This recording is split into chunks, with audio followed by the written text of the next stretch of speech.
നമുക്ക് തിരുവചനം ധ്യാനിക്കാം. ജീവനുള്ള ദൈവത്തിൻ്റെ തിരുവചനം. സിയോൻ പുത്രിയെ ഘോഷിച്ചാനന്ദിക്കുക, ഇസ്രായേലെ ആർപ്പിടുക. യെരൂശലേം പുത്രിയെ പൂർണ്ണ ഹൃദയത്തോടെ സന്തോഷിച്ചുല്ലസിക്കുക.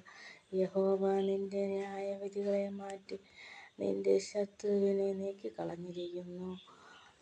ഇസ്രായേലിൻ്റെ രാജാവായ യഹോവ നിന്റെ മധ്യേയിരിക്കുന്നു. ഇനി നീ അനർത്ഥം കാണുകയില്ല. സ്തോത്രം. അന്നാളിൽ അവർ യെരൂശലേമിനോട് ഭയപ്പെടരുതെന്നും സിയോനോട് അധൈര്യപ്പെടരുതെന്നും പറയും. നിന്റെ ദൈവമായ യഹോവ രക്ഷിക്കുന്നു. വീരനായി നിന്റെ മധ്യേയിരിക്കുന്നു. ആമേൻ.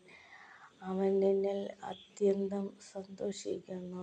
നിന്റെ സ്നേഹത്തിൽ അവൻ്റെ മിണ്ടാതിരിക്കുന്നു.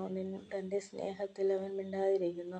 ഘോഷത്തോടെ നിങ്ങൾ ആനന്ദിക്കും. ഈ തിരുവചനങ്ങളെ ഓർത്ത് സ്തുതിക്കുന്നു, സ്തോത്രം ചെയ്യുന്നു, ബഹുമാനിക്കുന്നു. യേശുവിന്, കർത്താവിന് മഹത്വം. യേശുവേ, ഞങ്ങളെ ഓർത്ത് അങ്ങയെ മഹത്വപ്പെടുത്തുന്നു. കർത്താവിന് സ്തോത്രം. പിതാവിനും പുത്രനും പരിശുദ്ധാത്മാവിനും മഹത്വം. യേശുവിൻ്റെ നാമത്തിൽ ആമേൻ.